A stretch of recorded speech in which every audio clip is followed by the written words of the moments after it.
Hello friends, तो आज की जो वीडियो है उसमें टोटल 30 क्वेश्चन जो है हिस्ट्री के मैंने यहाँ पे रखे हैं और इसका जो है फटाफट से करना है क्विक रिवीजन। ठीक है। हालांकि हम लोग की थिंकिंग थी कि एक मैराथन क्लास करवा दिया जाएगा 100 क्वेश्चन का, लेकिन जो कि हो नहीं पाया। एक्चुअली पीपीटी भी रेडी नहीं है और दूसरी बात कि सामू मैम भी आउट ऑफ सिटी हैं, तो जो पॉसिबल हो नहीं पाएगा। तो कोई बात नहीं, जो भी कंटेंट है वो प्रोवाइड करा दिया जा रहा है। और दूसरी बात कि अगर आप हमारे चैनल पे नए हैं तो टेलीग्राम ग्रुप से जुड़ जाइएगा, क्योंकि जो बच्चे जुड़े हैं उनसे आप पूछ सकते हैं, उनको काफ़ी बेनिफिट है क्विज़ करने से। तो क्विज़ से आपकी जो तैयारी होगी वो बेहतरीन बन सकती है। तो आप वहाँ से जुड़ के अपनी तैयारी और भी स्ट्रॉन्ग कर सकते हैं। और फिलहाल अभी हम लोग कुछ क्वेश्चंस जो 30 क्वेश्चंस हैं उस पर डिस्कस कर लेते हैं।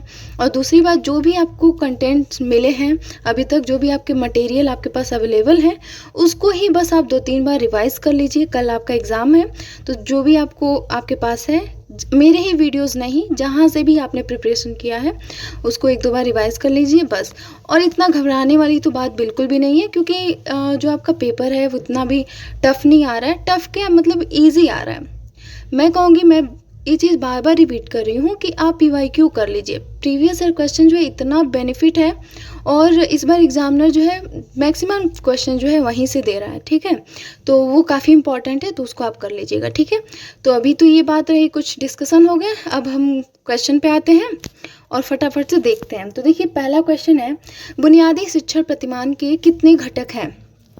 ठीक है, तो बुनियादी शिक्षण प्रतिमान के कितने घटक होते हैं? 4 घटक। ठीक है, ऑप्शन डी इज करेक्ट। और जो बुनियादी शिक्षण प्रतिमान है उसको दिया किसने था?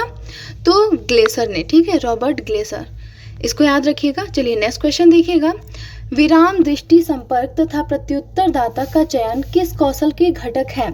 ऑप्शन ए है प्रश्नीकरण कौशल, ऑप्शन बी है श्यामपट्ट लेखन कौशल, ऑप्शन सी है सहायक सामग्री प्रयोग कौशल।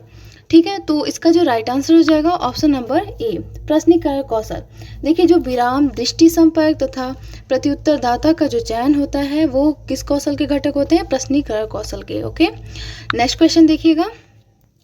नेक्स्ट देखिए कि विषयों में सहसंबंध के सिद्धांत का प्रतिपादन किसने किया था? तो विषयों में सहसंबंध के सिद्धांत का प्रतिपादन डीवी ने किया था। ऑप्शन बी है महात्मा गांधी ने, ऑप्शन सी है हर्बर्ट ने। तो इसका जो राइट आंसर हो जाएगा ऑप्शन नंबर सी, हर्बर्ट। ठीक है, चलिए फटाफट से नेक्स्ट क्वेश्चन देखिएगा। नेक्स्ट है कि भाषा प्रयोगशाला का उपयोग करते हैं। ऑप्शन ए है शुद्ध उच्चारण हेतु, ऑप्शन बी है व्यक्तिगत विभिन्नता हेतु, ऑप्शन सी है दोनों के लिए, और ऑप्शन डी है इनमें से कोई नहीं। देखिए, हम भाषा प्रयोगशाला का उपयोग किस में किया जाता है, क्यों किया जाता है? तो शुद्ध उच्चारण के लिए, व्यक्तिगत विभिन्नता के लिए। So answer C is right. Okay, चलिए नेक्स्ट क्वेश्चन देखिएगा। ज्ञानात्मक विकास की पाठ्यसागामी क्रिया है। ऑप्शन ए है शैक्षिक पर्यटन, ऑप्शन बी है पुस्तकालय, ऑप्शन सी है प्रयोगशाला, ऑप्शन डी है सभी। तो इसका जो राइट आंसर होगा ऑप्शन नंबर डी। ठीक है, नेक्स्ट क्वेश्चन देखिएगा कि सूक्ष्म शिक्षा योग्यता से ज्यादा निम्न में से किस पर फोकस करता है? ऑप्शन ए है विधि पे, ऑप्शन बी है कौशल पे, ऑप्शन सी है विषय वस्तु पे, ऑप्शन डी है उपयुक्त सभी। तो इसका जो राइट आंसर हो जाएगा ऑप्शन नंबर डी। ठीक है, नेक्स्ट देखते हैं। निम्न में से किस विधि में शिक्षक व्यवहारिक रूप से प्रदर्शन करता है और व्याख्या करता है? ऑप्शन ए है व्याख्यान विधि में, ऑप्शन बी है खोज विधि में, ऑप्शन सी है प्रदर्शन विधि में, ऑप्शन डी है समस्या समाधान विधि में। तो इसका जो राइट आंसर हो जाएगा ऑप्शन नंबर सी, प्रदर्शन विधि। ठीक है, नेक्स्ट देखते हैं। नेक्स्ट क्वेश्चन है आपका कि क्षेत्र भ्रमण इतिहास में किसके लिए लाभदायक होते हैं? जो क्षेत्र भ्रमण करवाया जाता है तो इतिहास में जो है वो क्यों लाभदायक है? मनोरंजन के लिए, अनुभवजन्य साक्ष्य के लिए, ऑप्शन सी मूल्यांकन के लिए। तो इसका जो राइट आंसर हो जाएगा ऑप्शन नंबर बी, अनुभवजन्य साक्ष्य के लिए। ठीक है, नेक्स्ट देखिए, अगला क्वेश्चन है कि विद्यार्थी निष्क्रिय होते हैं तो किस विधि में विद्यार्थी निष्क्रिय और शिक्षक जो है वो सक्रिय होते हैं? ऑप्शन ए है खोज विधि में, ऑप्शन बी है पूछताछ विधि में, ऑप्शन सी है व्याख्यान विधि में, ऑप्शन डी है प्रोजेक्ट विधि में। तो इसका जो राइट आंसर हो जाएगा ऑप्शन नंबर सी। देखिए, जो व्याख्यान विधि होता है उसमें विद्यार्थी निष्क्रिय और शिक्षक सक्रिय होते हैं। नेक्स्ट क्वेश्चन, अध्ययन बालकों में दक्षता लाता है, मूल्यों की प्रतिस्थापना करता है, ऑप्शन सी है समझ विकसित करता है, ऑप्शन डी है सभी। तो इसका जो राइट आंसर हो जाएगा ऑप्शन नंबर डी। ठीक है, नेक्स्ट क्वेश्चन देखिएगा। एक सूक्ष्म शिक्षा चक्र की अवधि होती है 6 मिनट, 12 मिनट, 18 मिनट और 36 मिनट। तो इसका राइट आंसर होगा 36 मिनट।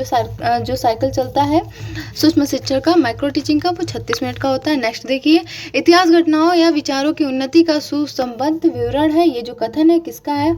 ऑप्शन ए है प्रोफेसर घाटी, ऑप्शन बी है डॉक्टर राधाकृष्ण, ऑप्शन सी है हेनरी जॉनसन, ऑप्शन डी है रेप्सन। तो इसका जो राइट आंसर हो जाएगा option number D, Raphson. Okay, next question देखिए कि श्रव्य दृश्य सहायक सामग्री नहीं होता है। ऑप्शन ए है शिक्षण के उद्देश्यों को प्राप्त करने में सहायक, ऑप्शन बी है आकर्षित और उदाहरणों से भरपूर, ऑप्शन सी है बच्चों को मानसिक रूप से परेशान करने वाली, ऑप्शन डी है शिक्षार्थी में सीखने के प्रति रुचि पैदा करना। तो इसका जो राइट आंसर हो जाएगा ऑप्शन नंबर सी, निगेटिव पूछा गया है ना, तो निगेटिव क्या होगा? बच्चों को मानसिक रूप से परेशान करने वाली जो सामग्री है वो क्या है? वो श्रव्य दृश्य सहायक सामग्री नहीं है। ठीक है, नेक्स्ट क्वेश्चन देखिए कि मौलिक ढंग से उत्तर देने की संभावना रहती है किसमें? वस्तुनिष्ठ परीक्षण में, निबंधात्मक परीक्षण में, ऑप्शन सी है निरीक्षण प्रविधि में, ऑप्शन डी है अ और ब। तो इसका जो राइट आंसर हो जाएगा ऑप्शन नंबर बी। देखिए, निबंधात्मक परीक्षण में मौलिक ढंग से जो है उत्तर देने की संभावना होती है, so answer will be B. Next, अनुदेशन सिद्धांत किसने प्रतिपादित किया था? तो अनुदेशन सिद्धांत ऑप्शन ए है जीन पियाजे, ऑप्शन बी है ब्रूनर, ऑप्शन सी है सिम्पसन, ऑप्शन डी है इनमें से कोई नहीं। तो इसका जो राइट आंसर हो जाएगा ऑप्शन नंबर बी, ब्रूनर ने जो है अनुदेशन सिद्धांत दिया था। और मैं फिर से बोल रही हूँ कि जब तक मैं क्वेश्चन आंसर बता रही हूँ तब तक आप फटाफट से आंसर कर दीजिए कमेंट में, ताकि आपको इससे आपका जो है ये पता चलेगा कि आपकी प्रिपरेशन कैसे चल रही है। ठीक है, और आज या फिर कल, क्योंकि आपका तो एग्ज़ाम 2 बजे से होता है, तब तक आप भरपूर आप चाहें तो क्विज कर सकते हैं। तो ज्वाइन कर लीजिएगा, नीचे आपको डिस्क्रिप्शन बॉक्स में मिल जाएगा टेलीग्राम ग्रुप का लिंक। ओके, नेक्स्ट देखिए, मनोशारीरिक उद्देश्य का अंतिम पद कौन सा है? ऑप्शन ए है मूल्यांकन, ऑप्शन बी है संश्लेषण, ऑप्शन सी है आदत निर्माण, ऑप्शन डी है विश्लेषण। तो देखिए, मनोशारीरिक उद्देश्य का पूछा जाए तो अंतिम पद होता है आदत का निर्माण। ठीक है, नेक्स्ट देखिए, कौन सा स्तर भावात्मक पक्ष का नहीं है? ग्रहण करना, संगठन, विश्लेषण, इनमें से कोई नहीं। तो इसका जो राइट आंसर हो जाएगा ऑप्शन नंबर सी, ग्रहण विश्लेषण। ठीक है, विश्लेषण किसका है? आप लोग आंसर करिए। ठीक है, कमेंट करके मुझे बताइए कि विश्लेषण जो है, जो कि इसमें हमसे निगेटिव पूछा गया है, जो कि मनोगत्यात्मक का नहीं, भावात्मक पक्ष का नहीं है पद, लेकिन विश्लेषण है किसका? कमेंट कीजिए फटाफट। और नेक्स्ट देखिए कि शिक्षण हेतु नियोजन के आवश्यक तत्व हैं। पाठ नियोजन, इकाई पाठ नियोजन, विषय विश्लेषण, उपयुक्त सभी। तो इसका जो राइट आंसर हो जाएगा ऑप्शन नंबर डी। ठीक है, नेक्स्ट, RCEM उपागम कब विकसित किया गया था? 1961 को, 1963 में, 1960 में, 1964। तो इसका जो राइट आंसर हो जाएगा RCEM जो अप्रोच आया था वो 1961। ठीक है, 1961 में। आगे, बेसिक टीचिंग मॉडल का विकास किसने किया था? बुनियादी शिक्षण प्रतिमान जो है उसका विकास किसने किया था? स्किनर द्वारा, रॉबर्ट ग्लेसर द्वारा, जेरोम ब्रूनर द्वारा, उपयुक्त में से कोई नहीं। तो इसका जो राइट आंसर हो जाएगा option number B, Robert Glaser ने जो है बेसिक शिक्षा प्रतिमान दिया था, बुनियादी शिक्षण प्रतिमान। ठीक है, नेक्स्ट, ये इसके कितने चरण होते हैं? शिक्षण के कितने चरण होते हैं? ठीक है, ऑप्शन ए है 2, ऑप्शन बी है 3, ऑप्शन सी है 4, ऑप्शन डी है 5। देखिए, जो शिक्षण है उसके जो है टोटल 3 चरण होते हैं।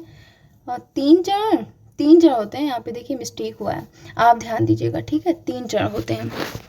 अगर बुनियादी शिक्षण प्रतिमान पूछे तो आप लगाएंगे कि बुनियादी शिक्षण प्रतिमान 4 होते हैं। शिक्षण के चरण पूछ रहा है तो वो 3 होते हैं। ठीक है, देखिए यहाँ पे मिस्टेक हो गया ना, तो मिस्टेक हो सकता है, इसलिए आप प्रिपरेशन जो है अपना स्ट्रॉन्ग कीजिए, कॉन्सेप्ट को क्लियर रखिए हमेशा से। तो देखिए यहाँ पे 3 होगा, कौन कौन से आपको पता होगा?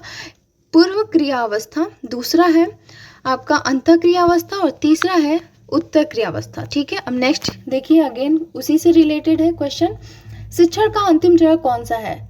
शिक्षण का उत्तर क्रियावस्था चरण, शिक्षण का पूर्व क्रिया चरण, ऑप्शन सी है शिक्षण अंतः क्रिया चरण, ऑप्शन डी है उपयुक्त में से कोई नहीं। तो इसका जो राइट आंसर हो जाएगा, हमसे अंतिम चरण पूछ रहा है तो शिक्षण का उत्तर क्रिया चरण जो है अंतिम चरण होता है। नेक्स्ट देखिएगा, क्वेश्चन नंबर 23 देखिए, इतिहास शिक्षण में कौन क्रियाशील सहायक उपकरण नहीं है?